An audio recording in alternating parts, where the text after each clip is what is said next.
ओम नमः शिवाय। जय शिव शंभु। हर हर महादेव। प्रिय श्रोताओं, आप सभी पर भगवान भोलेनाथ और माता पार्वती की कृपा सदा सर्वदा बनी रहे। आज सुनेंगे सोमवार संपूर्ण व्रत कथा। तो प्रेम से बोलिए शिव जी माता पार्वती की जय, गौरी पुत्र गणेश की जय। जय शिव शंभु। कथा शुरू करने से पहले इस वीडियो को लाइक करके कमेंट बॉक्स में हर हर महादेव अवश्य लिखें। सोमवार व्रत की पौराणिक कथा के अनुसार एक बार की बात है, भगवान शिव माता पार्वती के साथ भ्रमण करते हुए मृत्युलोक में अमरावती नगरी में आ गए।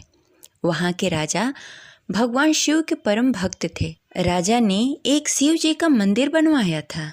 भगवान शिव माता पार्वती के साथ वहीं ठहर गए। एक दिन पार्वती जी ने शिव जी से बोला कि नाथ, आइए आज चौपड़ खेलते हैं। खेल प्रारंभ हुआ। उसी समय पुजारी पूजा करने को आ गए। पार्वती जी ने पूछा, पुजारी जी बताइए जीत किसकी होगी? पुजारी जी ने बिना सोचे समझे कहा कि भगवान भोलेनाथ ही जीतेंगे।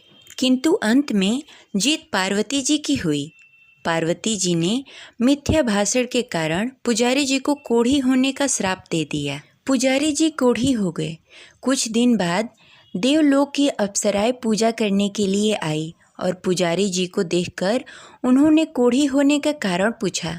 पुजारी जी ने सब बातें बता दी। अप्सराएं बोली, पुजारी जी आप 16 सोमवार का व्रत करो, महादेव जी आपका कष्ट दूर कर देंगे। पुजारी जी ने उत्सुकता से व्रत की विधि पूछी। अप्सराओं ने पुजारी जी को 16 सोमवार व्रत की विधि बताते हुए कहा कि हे पुजारी, सोमवार के दिन सूर्योदय से पहले उठकर स्नान आदि से निवृत्त होकर स्वच्छ वस्त्र धारण कर लेना। तत्पश्चात आधा सेर गेहूं के आटे का चूरमा बनाकर उसके 3 भाग कर लेना। फिर भगवान शिव जी की प्रतिमा के समक्ष घी का दीपक जलाकर गुड़ और नैवेद्य फूल, बेलपत्र, चंदन, अक्षत, जनेऊ का जोड़ा लेकर विधि विधान से प्रदोष काल में भगवान शिव की पूजा करना। पूजा के बाद गेहूं के आटे से बने हुए चूरमे की 3 भाग में से 1 भाग भगवान शिव को अर्पित करना और 1 भाग ग्रहण कर लेना और बाकी भाग प्रसाद के रूप में सब में वितरण कर देना। इस विधि से 16 सोमवार का व्रत संपन्न करने के बाद 17वें सोमवार को 5 सेर गेहूं के आटे का चूरमा बनाकर भोग लगाना। उसके बाद सब में बांट देना। फिर सर्व कुटुंबबंध प्रसाद ग्रहण कर लेंगे। ऐसा करने से शिव जी आपके सभी कष्ट दूर कर देंगे। यह कहकर अप्सराएं स्वर्गलोक को लौट गईं। पुजारी जी यथा विधि पूर्वक व्रत कर रोग मुक्त हो गए और पूजन करने लगे। कुछ दिनों के बाद शिव जी और पार्वती जी पुनः आए। पुजारी जी को कुशल देखकर पार्वती जी ने उनके रोग मुक्त होने का कारण पूछा। पुजारी जी ने सभी बातें बताईं। पुजारी जी के कथनानुसार पार्वती जी ने व्रत किया। फलस्वरूप कार्तिकेय जी माता पार्वती के पास आ गए और माता के आज्ञाकारी हुए। कार्तिकेय जी ने भी माता पार्वती से पूछा कि क्या कारण है जिससे मेरा मन बदल गया और मैं आपके चरणों में आ गया। पार्वती जी ने वही व्रत बताया। कार्तिकेय जी ने भी इस व्रत का पालन किया। फलस्वरूप उनका बिछड़ा हुआ मित्र मिला और उनके मित्र ने भी कारण पूछा और बताए हुए विधि से उनके मित्र ने विवाह की इच्छा से व्रत पूजन किया। फलस्वरूप वह विदेश गया और राजा की कन्या से स्वयंवर हो गया।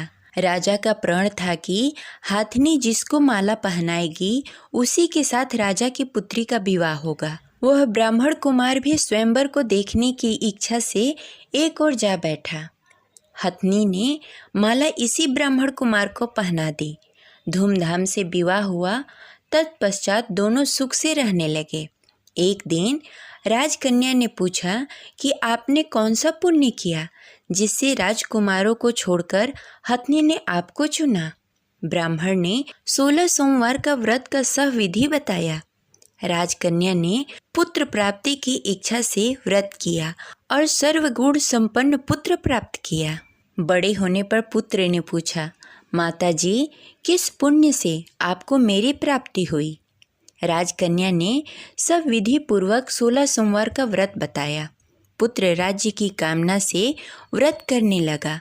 उसी समय दूसरे राज्य के राजा ने अपने दूतों को भेजा। राजा के दूतों ने आकर उसे अपनी राजकुमारी के लिए चुना। आनंद से विवाह संपन्न हुआ। राजा के दिवंगत होने पर ब्राह्मण कुमार को राजगद्दी मिली। वह इस व्रत को करता रहा। एक दिन अपनी पत्नी को पूजा सामग्री शिवालय से ले जाने को कहा, परंतु उसने दासियों द्वारा भिजवा दिया। जब राजा ने पूजन समाप्त किया तो आकाशवाणी हुई, इस पत्नी को निकाल दे, नहीं तो तेरा सत्यानाश कर देगी। प्रभु की आज्ञा मानकर उसने रानी को निकाल दिया।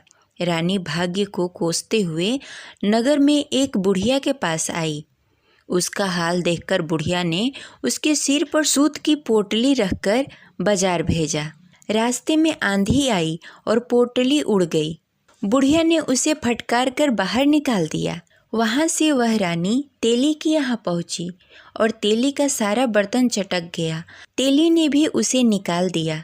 रानी पानी पीने नदी पर पहुँची और नदी सूख गई। सरोवर पहुँची तो हाथ का स्पर्श होते ही जल में कीड़े पड़ गए। वही जल को पीकर आराम करने के लिए जिस पेड़ के नीचे जाती वह पेड़ सूख जाता। वन और सरोवर की यह दशा देखकर ग्वाले उसे मंदिर के गोसाई के पास ले गए। उसे देखकर गोसाई जी समझ गए कि यह कुलीन अबला विपत्ति की मारी हुई है। धैर्य बांधते हुए बोले, बेटी तू मेरे यहाँ रह जा, किसी बात की चिंता मत कर। रानी आश्रम में रहने लगी, परंतु जिस वस्तु पर उसका हाथ लगे वहीं कीड़े पड़ जाते। दुखी होकर गोसाई जी ने पूछा, बेटी किस देव के अपराध से तेरी यह दशा हुई है? पुजारी जी की बात सुनकर रानी ने सारी घटना बता दी। गोसाई जी बोले, बेटी तू 16 सोमवार का व्रत करो। रानी ने गोसाई जी की बात मानकर सविधि पूर्वक 16 सोमवार का व्रत पूरा किया। व्रत के प्रभाव से राजा को रानी की याद आई और दूतों को उसकी खोज करने के लिए भेजा। आश्रम में रानी को देखकर दूतों ने राजा को रानी का पता बताया। राजा ने जाकर गोसाई जी से कहा, महाराज यह मेरी पत्नी है। शिव जी के रुष्ट होने से मैंने इसे परित्याग कर दिया था। शिव जी के कृपा से मैं इसे ले जाने आया हूँ।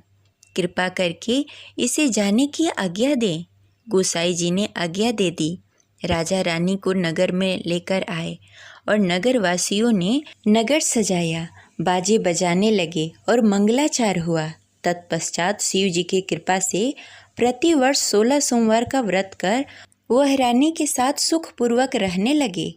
इसी प्रकार जो भी मनुष्य भक्ति सहित और विधि पूर्वक 16 सोमवार का व्रत करता है और कथा सुनता है, उसकी सभी मनोकामनाएं पूर्ण होती है और अंत में वह शिव जी को प्राप्त होता है। इस प्रकार 16 सोमवार व्रत कथा संपन्न हुई। अब चलिए सुनते हैं सोमवार की दूसरी कथा। प्राचीन काल में एक नगर में एक साहूकार रहता था, जिसके यहाँ धन्य धान्य की कोई कमी नहीं थी। फिर भी वो हमेशा उदास रहा करता था, क्योंकि उसके पास कोई पुत्र नहीं था। वह इसी चिंता में रात दिन रहता था। वह पुत्र कामना के लिए प्रतिदिन सोमवार को शिव जी का व्रत और पूजा किया करता था तथा संध्या काल को शिव मंदिर में जाकर शिवलिंग के सामने दीपक जलाया करता था। उसकी इस भक्ति भाव को देखकर एक समय श्री पार्वती जी ने शिव जी से कहा कि हे प्रभु, यह साहूकार आपका बहुत ही अनन्य भक्त है और सदैव आपका व्रत और पूजन बड़ी ही श्रद्धा के साथ करता है। इसकी मनोकामना पूर्ण करनी चाहिए। शिव जी ने कहा, हे पार्वती, यह संसार का कर्म क्षेत्र है। जैसे किसान खेत में जैसा बीज डालता है वैसा ही फल काटता है, इसी प्रकार इस दुनिया में जो जैसा कर्म करता है वैसा ही फल पाता है। पार्वती जी ने अत्यंत आग्रह से कहा, हे प्रभु, जब वह आपका अनन्य भक्त है, उसको अगर किसी प्रकार का दुख है तो आपको अवश्य ही उसका दुख दूर करना चाहिए, क्योंकि आप सदैव अपने भक्तों पर दया करते हैं, उसके दुख को दूर करते हैं। यदि आप ऐसा नहीं करेंगे तो कोई मनुष्य आपकी सेवा और व्रत क्यों करे? पार्वती जी का ऐसा आग्रह देख शिव जी ने कहा, हे पार्वती, इसका कोई पुत्र नहीं है, इसीलिए यह सदैव दुखी रहता है। इसके भाग्य में पुत्र न होने पर भी मैं इसको पुत्र प्राप्ति का वर देता हूँ, परंतु यह पुत्र केवल 16 वर्षों तक ही जीवित रहेगा। इसके पश्चात मृत्यु को प्राप्त हो जाएगा। इससे अधिक मैं और कुछ नहीं कर सकता। ये सभी बातें साहूकार सुन रहा था।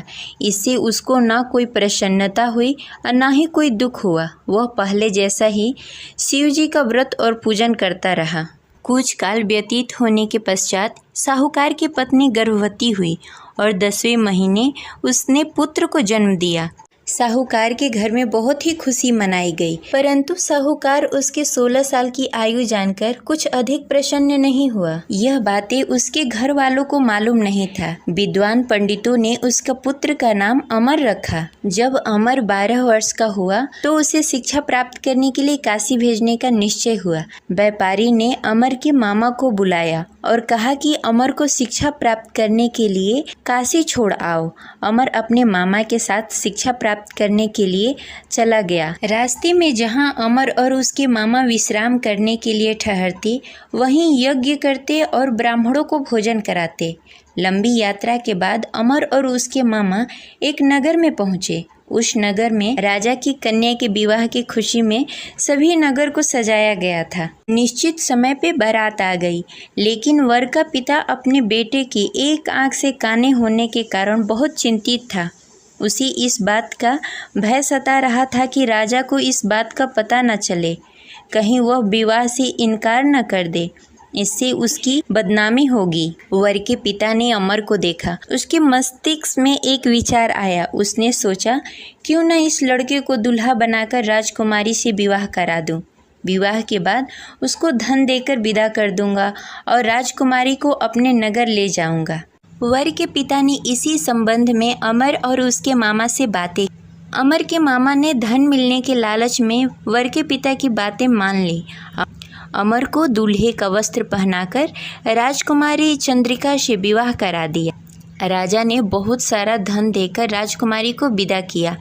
अमर जब लौट रहा था तो सच नहीं छिपा सका और उसने राजकुमारी की ओढ़नी पर लिख दिया, राजकुमारी चंद्रिका, आपका विवाह मेरे साथ हुआ है। मैं काशी शिक्षा प्राप्त करने के लिए जा रहा हूँ। अब तुम्हें जिस नवयुवक की पत्नी बनना पड़ेगा वह काना है। जब राजकुमारी ने अपनी ओढ़नी पर लिखा हुआ पढ़ा तो उसके काने लड़के के साथ जाने से इनकार कर दिया।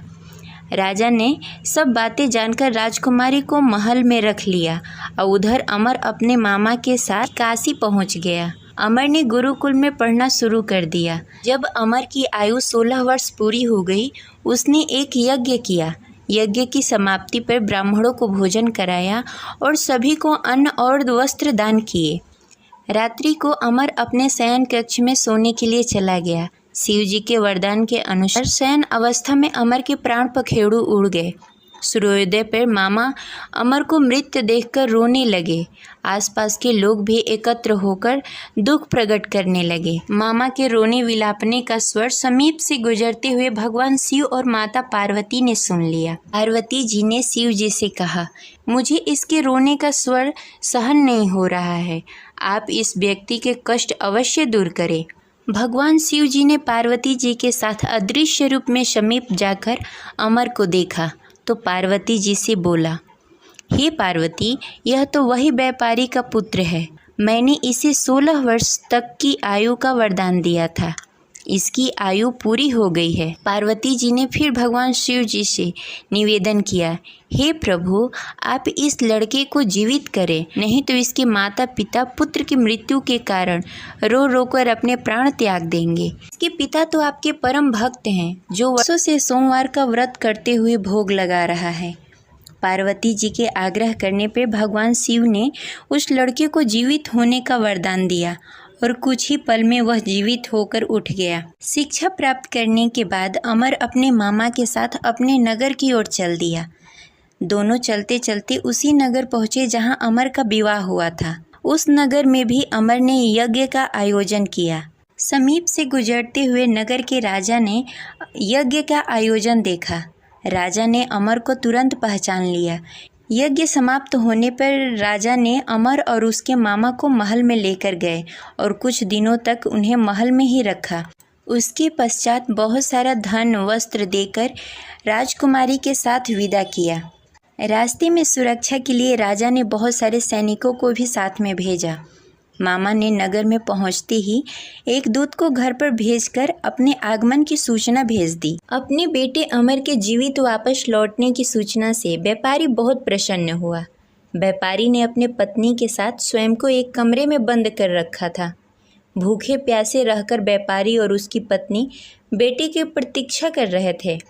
उन्होंने प्रतिज्ञा कर रखी थी कि यदि उन्हें अपना बेटा मृत्यु के मुंह से वापस लौटकर नहीं आया तो वो अपने प्राण त्याग देंगे। व्यापारी अपनी पत्नी और मित्रों के साथ नगर के द्वार पर चला गया। उसने अपने बेटे का विवाह का समाचार सुनकर पुत्रवधू राजकुमारी चंद्रिका को देखकर उसकी खुशी का ठिकाना न रहा। उसी रात भगवान शिव ने व्यापारी को स्वप्न में आकर कहा, हे श्रेष्ठ, मैं तेरे सोमवार के व्रत करने और कथा सुनने से बहुत प्रसन्न हूँ। इसी वजह से मैंने तुम्हारे पुत्र की लंबी आयु कर दी है। व्यापारी बहुत प्रसन्न हुआ। सोमवार का व्रत करने से व्यापारी के घर में खुशियाँ लौट आई। शास्त्रों में लिखा है कि जो भी स्त्री या पुरुष सोमवार का विधि विधान से व्रत करते हैं और कथा सुनते हैं, उनकी सभी इच्छाएं पूरी होती है। आशा करते हैं यह कथा आपको अच्छी लगी होगी। तो इस वीडियो को लाइक करें और ज़्यादा से ज़्यादा लोगों को शेयर करें। अगर आप इस चैनल पर नए हैं तो इसे सब्सक्राइब कर लें और बेल आइकन को भी प्रेस कर लें। मिलते हैं अगली वीडियो में, तब तक के लिए हर हर महादेव।